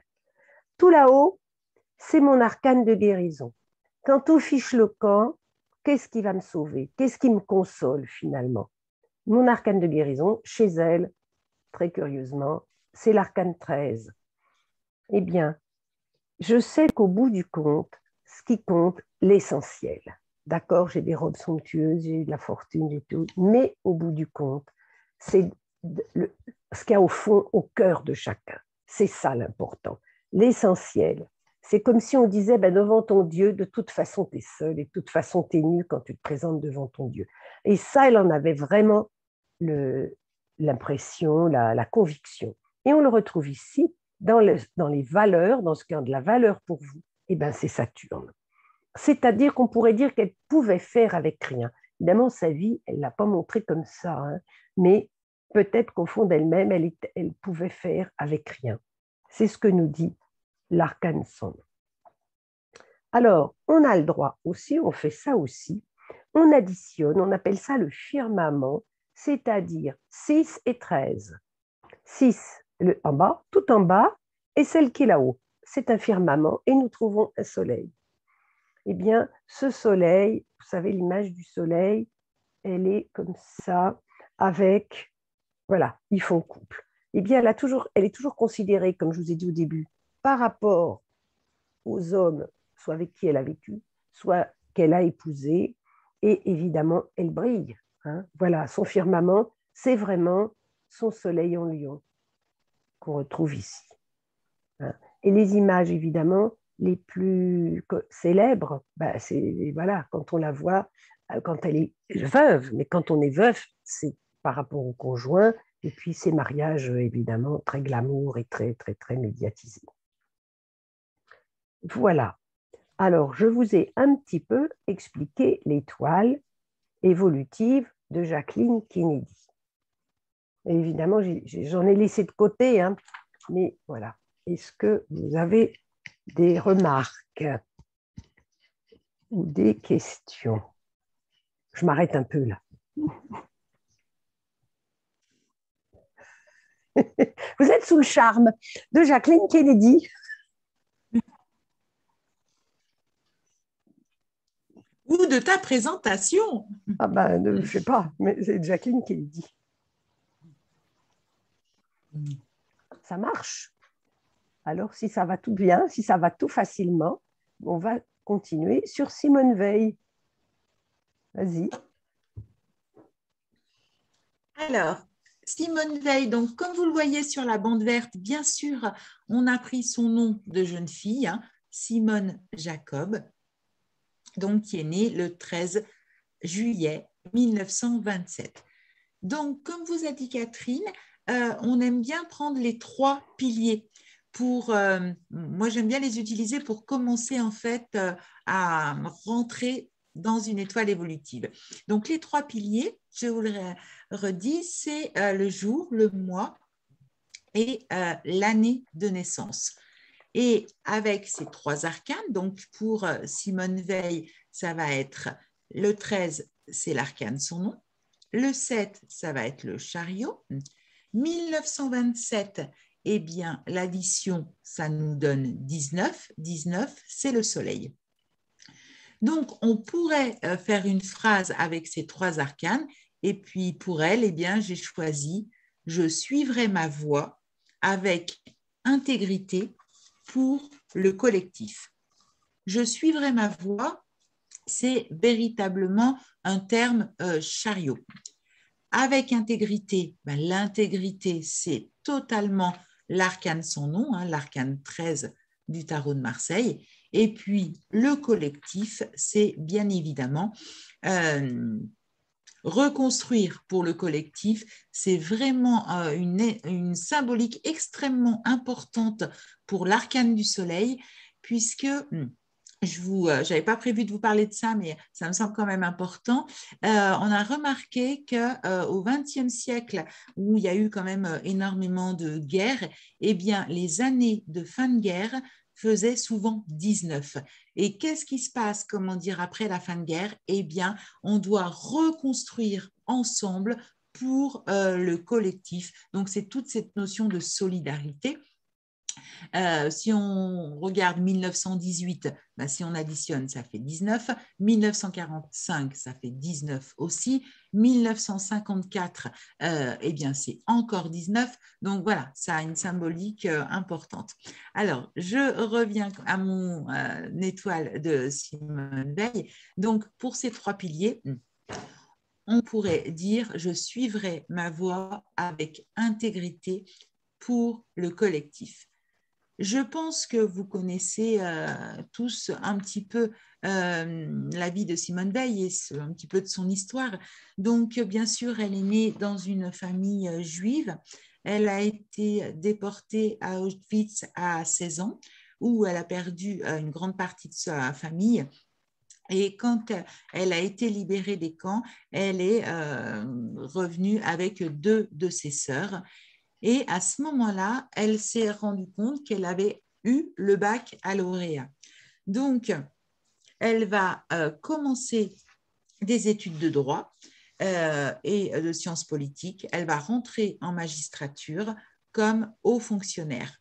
Donc, quand on voit son étoile évolutive, eh bien, comme je vous disais tout à l'heure, effectivement, une justice en programme de vie, cette justice tout en bas de son étoile au poste 3, nous marque bien en fait un personnage très fortement interpellé par cette dimension de justice et donc bien sûr qu'elle a incarné par ses études de droit et son poste à la magistrature. Donc au niveau astrologique, c'est aussi quelque chose que nous voyons très nettement avec la conjonction Soleil-Pluton. Pluton, c'est quand même la planète qui représente la notion du justicier, qui est en maison 11, donc la maison du collectif. Et puis, il y a une autre partie de son thème qui nous parle de ça aussi, c'est la conjonction Uranus-Jupiter en maison 8, puisque Jupiter, évidemment, étant les lois. Donc, nous remarquons que cette conjonction Uranus-Jupiter, elle est en maison 8, qui est une maison transgénérationnelle. Alors, pour ceux qui ne connaissent pas trop l'astro transgénérationnel, je précise que nous regardons principalement ce qui se passe dans les maisons d'eau, c'est-à-dire les maisons 4, 8 et 12.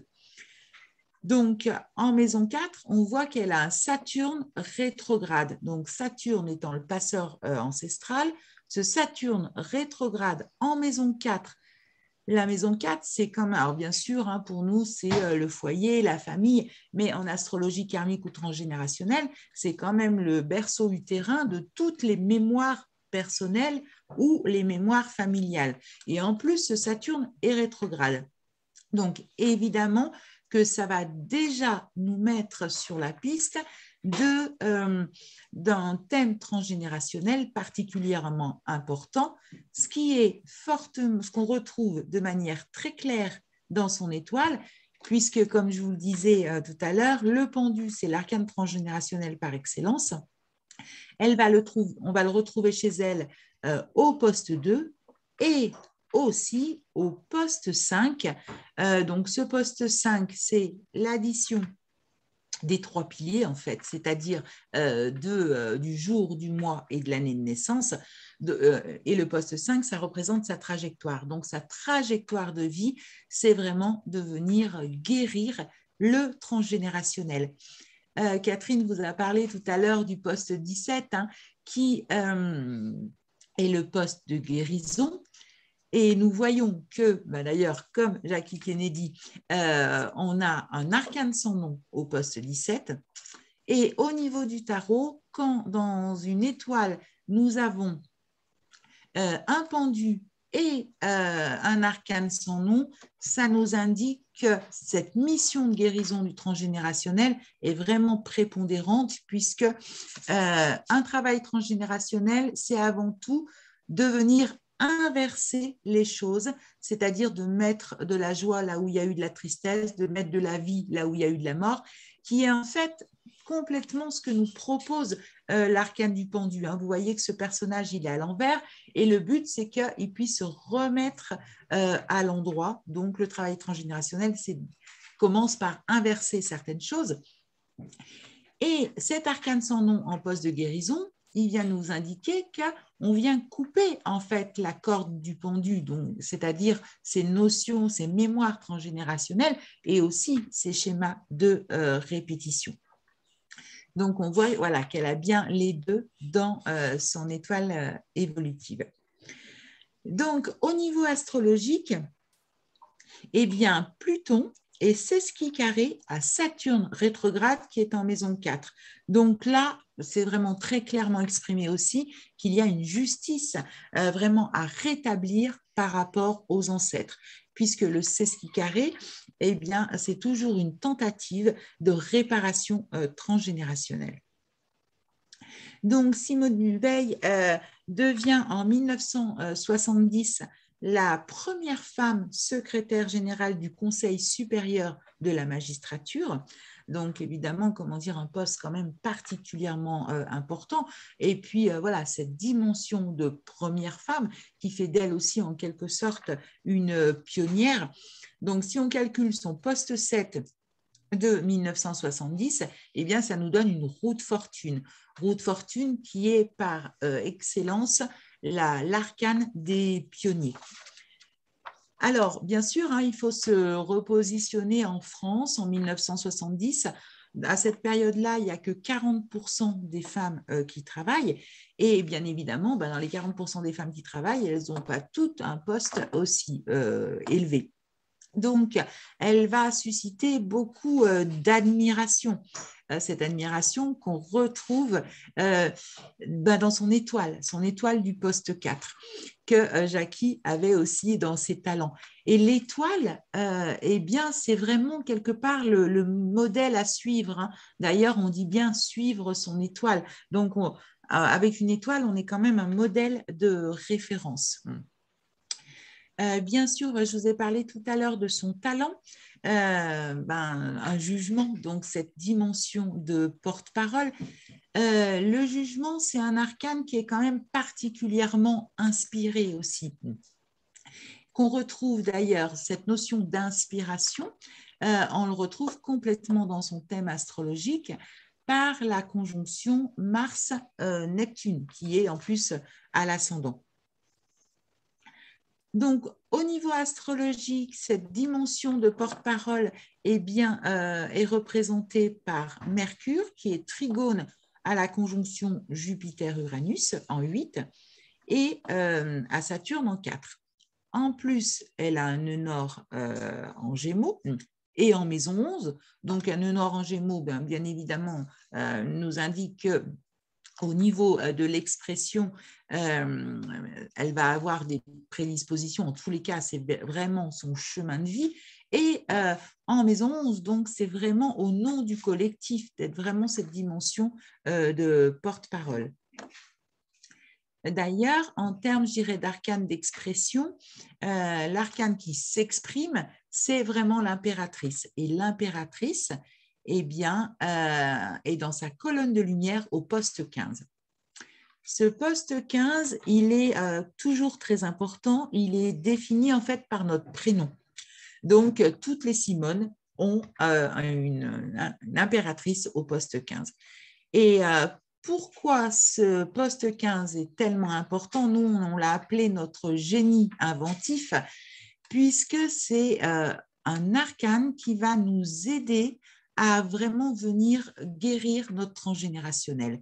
Puisque, en fait, un nom de famille, notre nom de famille, on le retrouve au poste 10, c'est un héritage, alors que notre prénom, eh bien, c'est un projet. C'est qu'est-ce qu'on va venir apporter de neuf, de nouveau pour guérir la lignée. Donc, elle, bien évidemment, c'est de s'exprimer et on sait combien elle a pu s'exprimer par rapport notamment à la Shoah.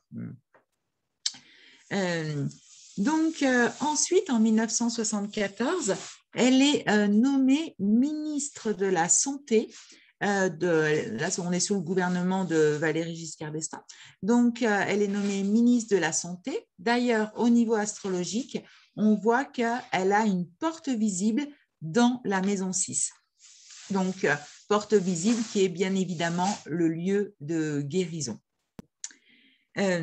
Donc, elle est chargée de représenter au Parlement le projet de la loi sur l'IVG, qu'on appellera d'ailleurs presque la loi Veil, en fait. Donc, bien évidemment, ce combat lui vaut des injures, je dirais, magistrales.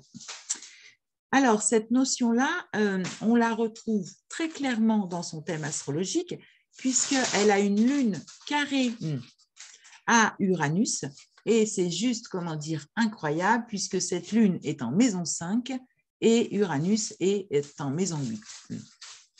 Donc, bien sûr, dans un discours devant les députés, elle soutient vraiment cette notion que l'avortement doit rester l'exception, l'ultime recours pour des situations sans issue. Et bien évidemment pour défendre la cause des femmes et des enfants aussi. D'ailleurs, elle soutiendra aussi les mères et les enfants en bas âge ayant des difficultés financières. On voit au niveau de son thème astrologique qu'elle a le nœud sud conjoint à la lune et puis bien sûr l'étoile au poste 4. Alors, le poste 4, c'est un poste de manque.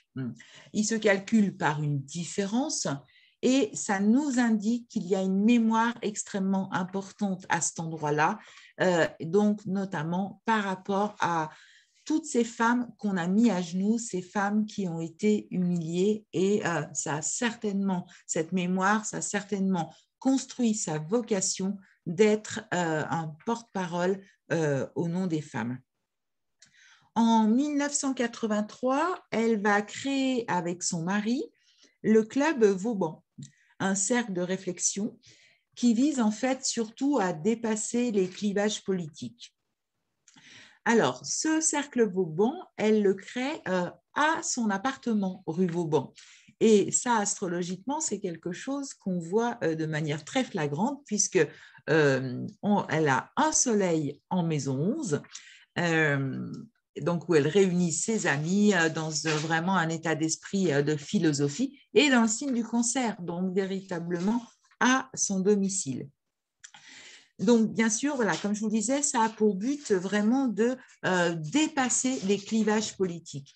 Et on voit autant dans son thème astrologique que dans son étoile évolutive que Simone Veil, elle a vraiment comme mission de réunir, de fédérer. Donc, ça se voit avec, en astrologie avec la conjonction Mars-Neptune à l'ascendant. Et au niveau de son étoile évolutive, on voit un monde. Alors, ce monde, c'est un arcane secret, en fait. C'est l'ancrage karmique. L'ancrage karmique, c'est l'addition de l'arcane en poste 3 et de l'arcane au poste 10. Donc, l'addition d'une justice arcane 8 plus l'arcane sans nom qui est l'arcane 13, 13 plus 8, ça nous fait 21. Donc, en fait, son premier travail transgénérationnel, c'est vraiment de pouvoir réunir, fédérer. D'ailleurs, elle a été quand même la promotrice de la réconciliation franco-allemande. Donc ça aussi, pour une personne qui a eu quand même la majeure partie de sa famille qui a été décimée dans les camps de concentration, c'est quand même quelque chose de notable et d'extrêmement important. Donc, le 20 novembre 2008, elle devient membre de l'Académie française. Donc, son épée d'académicienne lui est remise au Sénat par Jacques Chirac. Et donc là, on peut voir l'épée de la justice, en fait. Cette justice qui, pour elle, incarne complètement son poste à la magistrature, mais aussi son épée d'académicienne. Sur son épée sont gravés son numéro de matricule qu'elle avait à Auschwitz et la devise de la République française, liberté, égalité, fraternité, qui est incarnée bien évidemment par son soleil au poste 16. Elle meurt le 30 juin 2017, donc c'est l'actualisation que vous avez sur son étoile évolutive. Donc, nous avons le monde au poste 7, comme si en fait, ça venait vraiment nous montrer qu'elle avait réussi la mission de son ancrage karmique, hein, puisque on a vu qu'elle avait un monde aussi à ce poste-là. Et puis, bien évidemment, une justice au poste 8. Alors, quand on a une justice au poste 8, c'est toujours un élément extrêmement important, puisque la justice et l'arcane 8, le fait qu'elle se retrouve au poste 8, c'est comme si on avait un arcane en domicile. Donc, là aussi, elle vient vraiment finaliser eh bien, son programme de vie qui était justice. Donc, le 2 juillet 2018, son cercueil et celui de son mari sont placés dans la nef du Panthéon auprès de Jean Moulin, d'André Malraux et de René Cassin.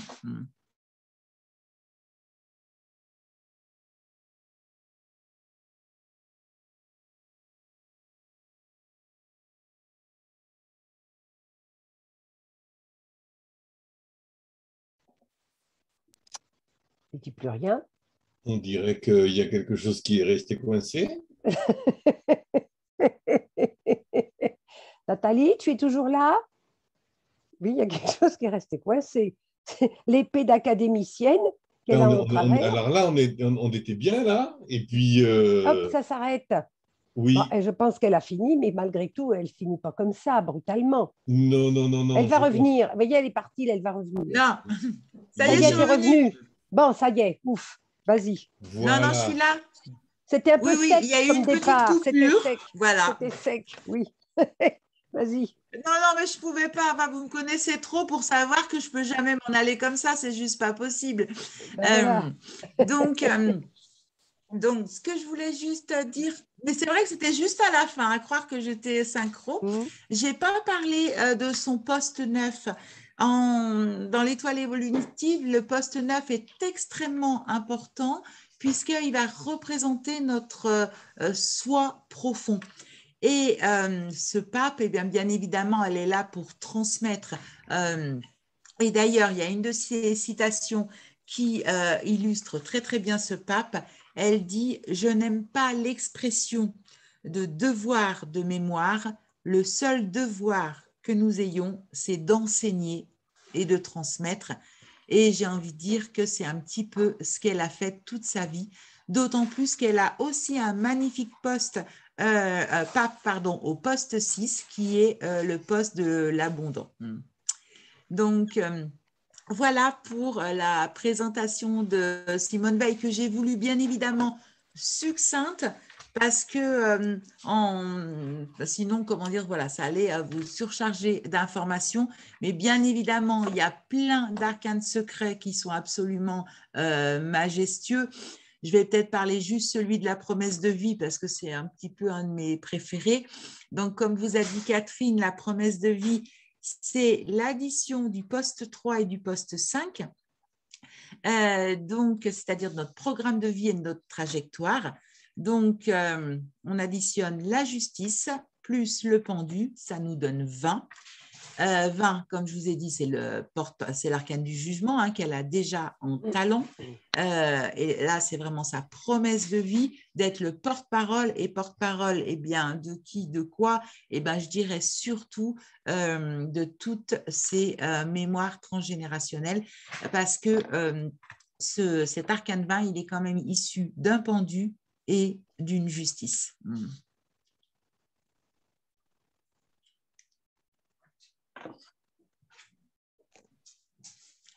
Et maintenant, eh bien, c'est la place à vos questions sur nos personnages, l'étoile ou tout ce qui peut vous poser un point d'interrogation.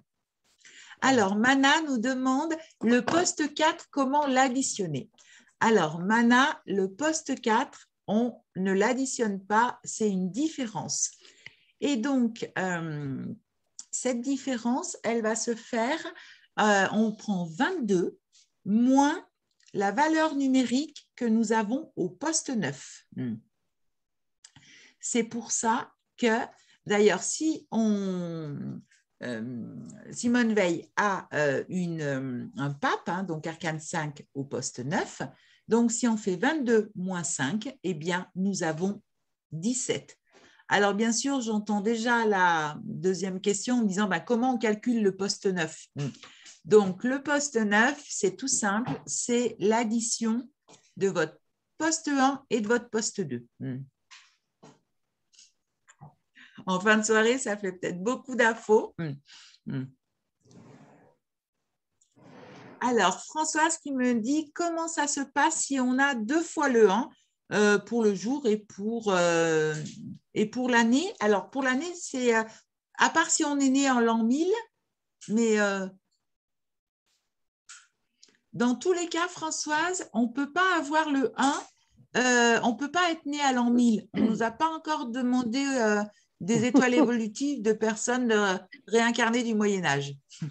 Par contre, on peut avoir 2 fois le 1 pour les personnes qui sont nées le 1er janvier. Donc, ça va nous faire un talent 2, c'est-à-dire un talent papesse. À savoir que par rapport, aux calculs qui sont faits, les étoiles qui contiennent une papesse ou un battleur sont beaucoup moins fréquents.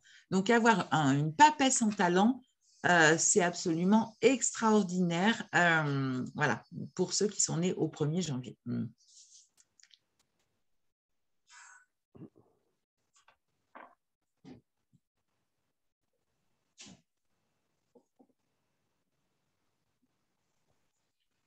Donc, tout le monde est subjugué.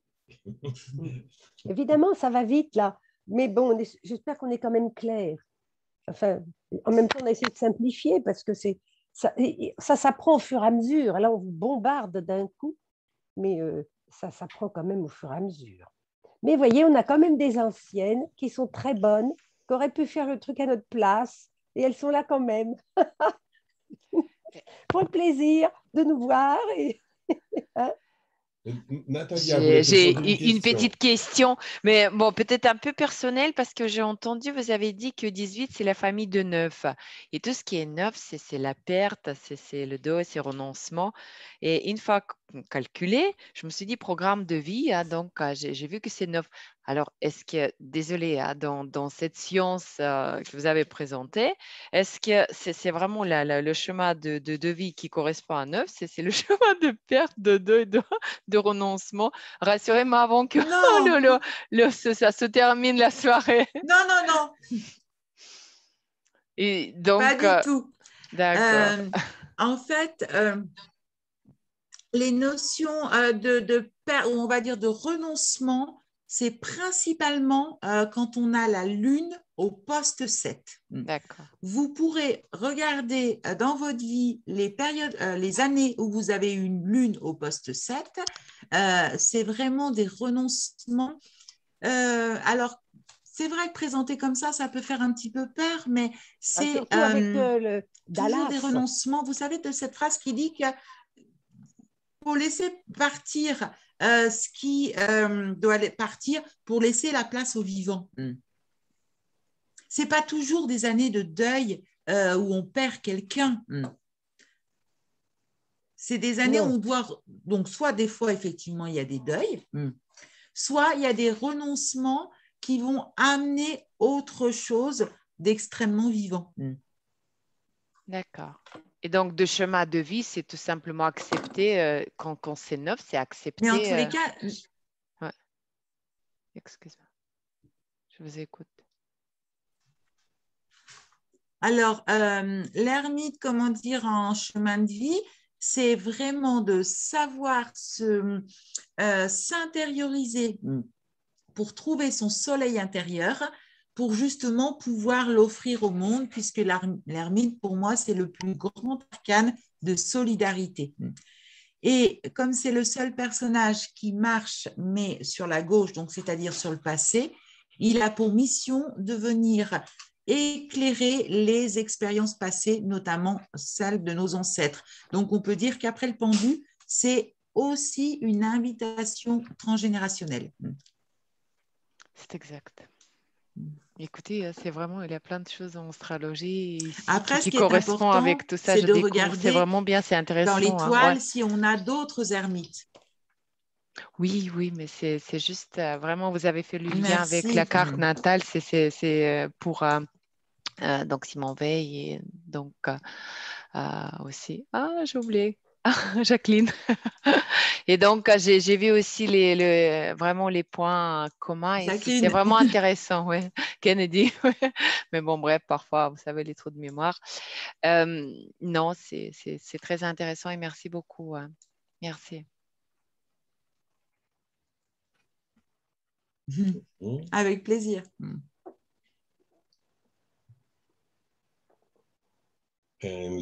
François, est-ce qu'il y a un genre de retour de Saturne, peut-être? Le 9, c'est Saturne.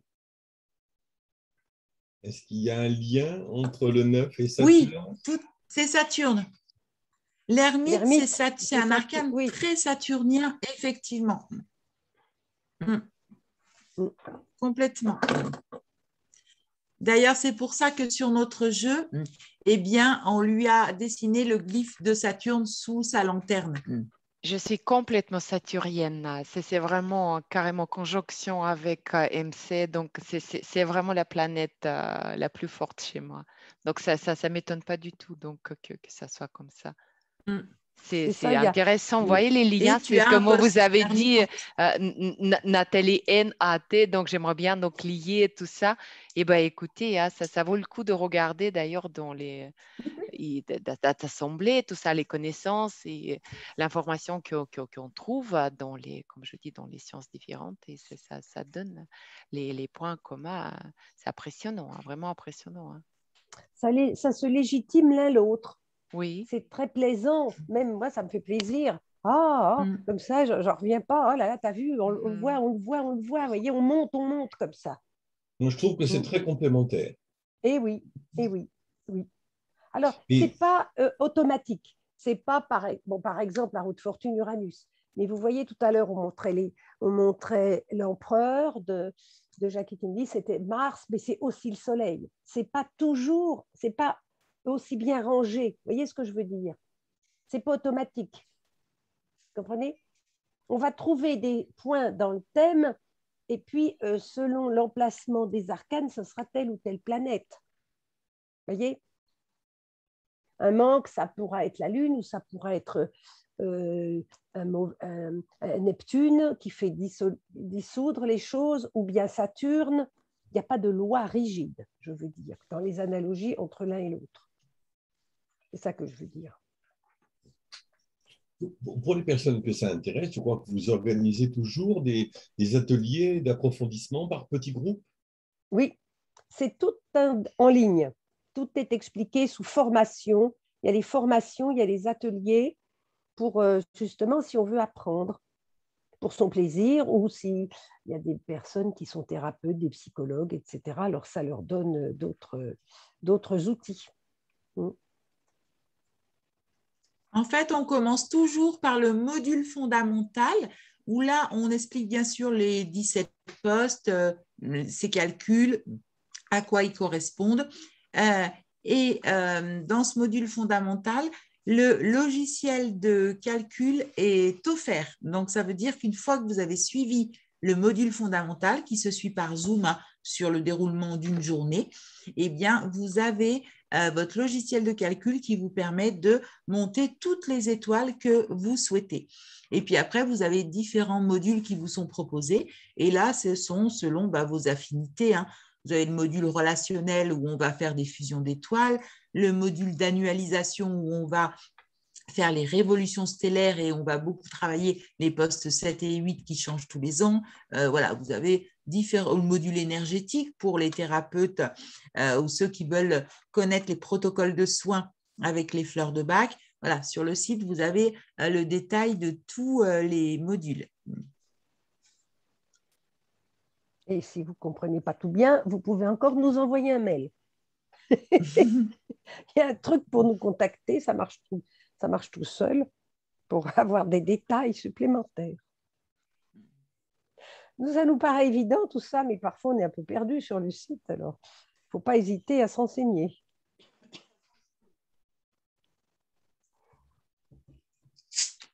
Et c'est toujours par Zoom.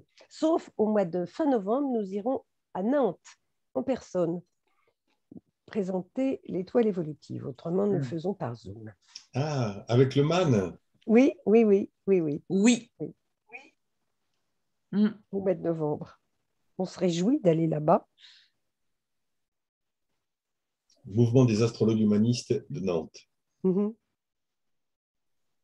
C'est ça. Bien. C'est bon? Est-ce que... Si vous avez des questions qui vous viennent après la soirée, n'hésitez pas à nous écrire, on vous répondra avec plaisir. Vous avez notre adresse mail qui s'affiche à l'écran. Des fois, les questions viennent après. Voilà, n'hésitez pas. Je pense qu'on va pouvoir conclure au moins la partie enregistrée. Une fois qu'on aura quitté l'enregistrement, on pourra toujours continuer un petit peu nos échanges en off. Mais je pense que là, nous pouvons terminer l'enregistrement et remercier nos deux brillantes participantes, intervenantes. Merci beaucoup. Merci surtout au public. Merci à vous toutes. À vous tous. Il y avait un monsieur. Oui. Merci à vous tous d'avoir passé la soirée avec nous. À bientôt.